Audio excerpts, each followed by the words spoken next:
हाँ, तो बीच बीच में आप लोग हुंकारे भरते रहिएगा, कथा को बीच में छोड़ के नहीं जाना चाहिए। तो चलिए कथा शुरू करते हैं।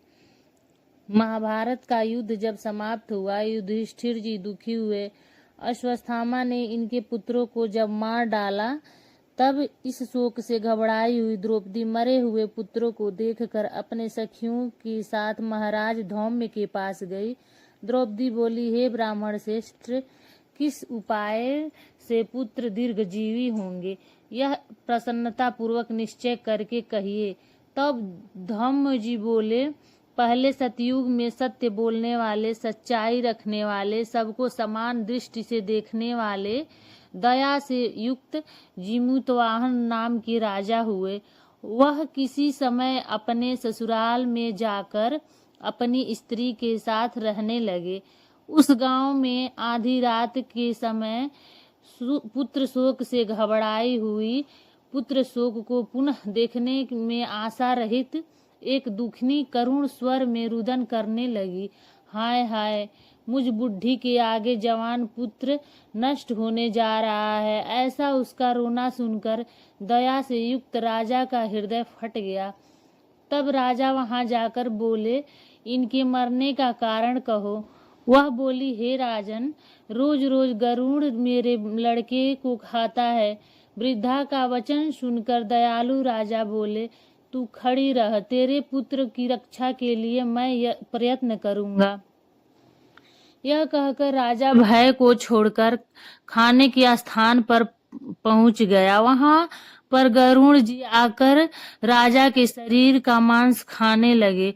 बड़े तेजस्वी गरुड़ ने बायां अंग जब खा लिया, तब पासा फेर कर राजा ने दूसरा अंग भी दे दिया। उसको देखकर गरुड़ जी ने पूछा, देव योनि में आप कौन हैं? हे वीर, आप मनुष्य नहीं हैं, आप अपने जन्म कुल को कहिए। इसके बाद राजा स्वयं पीड़ा से घबराया हुआ बोला कि हे गरुड़, आप अपनी इच्छा पूर्वक भोजन करिए, व्यर्थ के प्रश्नों से क्या मतलब।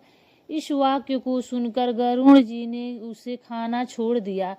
फिर आग्रह पूर्वक राजा के जन्म और कुल को पूछने लगा। राजा बोला, मेरी माता का नाम शैव्या है और पिता का नाम शालिवाहन है।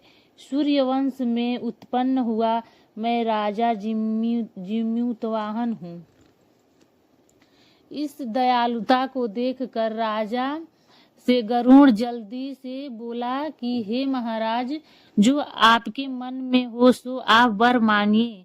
राजा बोला, हे गरुड़, आप अगर मुझको वर देना चाहते हैं तो मैं मांगता हूँ, जिनको आपने पहले आहार बनाया है वे सब जी जाएं, और फिर अब आप किसी जीव को न खाएं, यही मेरी प्रार्थना है।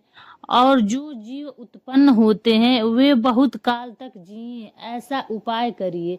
धौम्य जी बोले, आनंद के साथ वर देकर पक्षियों के राजा गरुड़ स्वयं राजा की इच्छा से अमृत लेने गए और अमृत लाकर पृथ्वी पर मृत शरीर और हड्डियों पर चारों तरफ खूब बरसाया। तब वे जो खाए गए मनुष्य थे वे सब गरुड़ की प्रसन्नता से और राजा की कृपा से जी गए।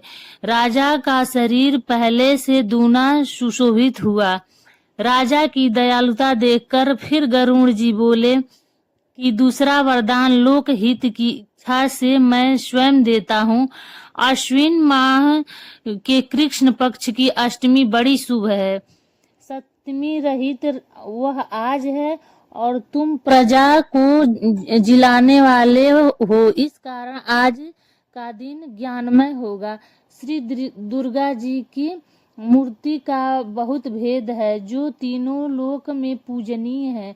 हे वत्स, आज अमृत के लाने से इस अष्टमी का नाम जीवित पुत्रिका हुआ, और देवी से है दुर्गा है।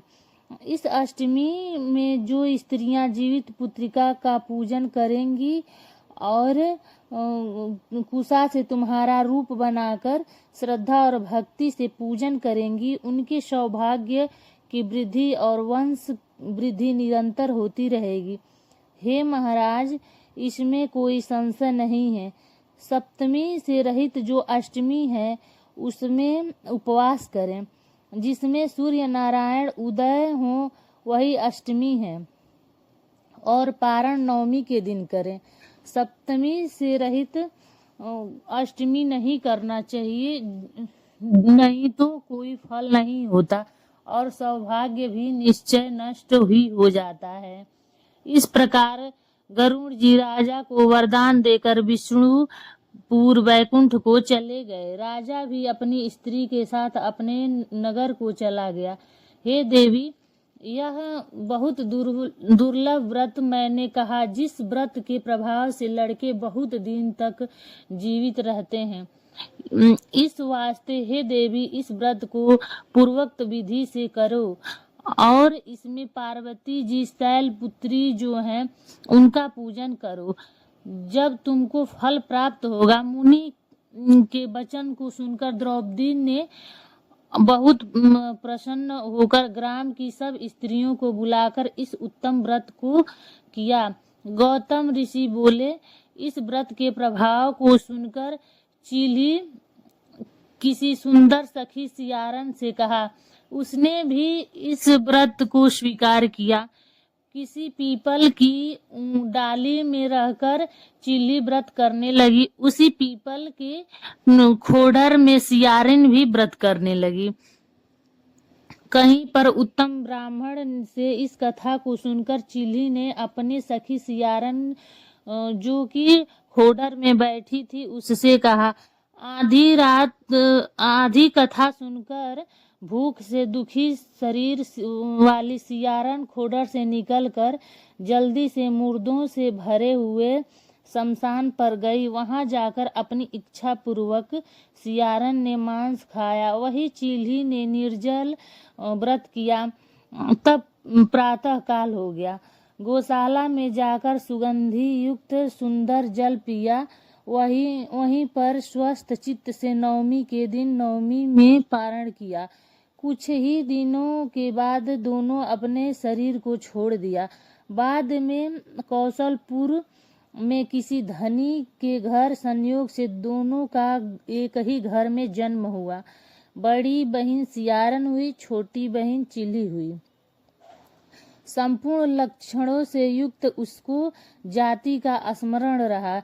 बड़ी बहन काशीराज में ब्याही। छोटी बहन को काशीराज के मंत्री ने गारहपत्य अग्नि के समीप में विधि पूर्वक ब्याह किया।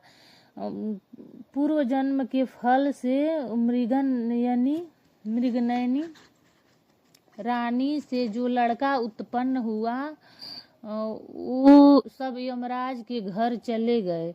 जाति का स्मरण रखने वाली दीवान जी की स्त्री ने 8 पुत्र उत्पन्न किए। 8 वसुओं की माता की तरह उसको देखकर राजा की स्त्री राजा के आगे ईर्ष्या अक्षमा के साथ बोली, हे नाथ, मेरे वचन को आप पूर्ण करो और जिस रास्ते से मेरे लड़के यमराज के यहाँ गए हैं उसी रास्ते से अगर हमारा जीवन चाहते हो तो मेरी बहन के लड़कों को भी पहुँचा दो। ये सुनकर राजा ने वैसा ही किया। बांस की दौरी में रखकर उसके घर भेज दिया। वे सब सिर अनेकों रत्नों से युक्त हो गए। बिना चोट फोट के सभी जी गए। उन लड़कों को देखकर राजा की स्त्री बड़े आश्चर्य को प्राप्त हुई। आकर अपने बहन से पूछने लगी कि तुमने कौन सा व्रत किया जिससे तुम्हारे लड़के बार बार मर के भी जी जाते हैं। दीवान जी की स्त्री बोली, पूर्व जन्म में मैं चिल्ही रही, तू सियारन रही। जीवित पुत्रिका के व्रत को करती हुई तूने अच्छी तरह व्रत का पालन नहीं किया। उसी दोष से हे बहन तेरे लड़के नहीं जीते हैं। मेरा व्रत नष्ट नहीं हुआ था, इससे मेरे लड़के जीवित रहते हैं। हे प्यारी, अब तुम और राजा साहब इस व्रत को करो। इस व्रत के प्रभाव से तुम्हारे पुत्र जीवित रहेंगे। हे भाग्यवती, मैं सच कहती हूँ, उसके व्रत को सुनकर उसने इस व्रत को किया। उस दिन से राजा के जीवित पुत्र हुए और उस लड़की के पुत्र बड़े सुंदर हुए। इस पृथ्वी में वे लड़के राजा हुए, बहुत समय तक जीने वाले हुए। सूत जी इस ऋषियों से बोले, ये मैंने सुंदर व्रत संपूर्ण सौभाग्य को बढ़ाने वाला कहा है। पुत्रों के दीर्घ जीवन की इच्छा वाली स्त्रियां इस व्रत को करें।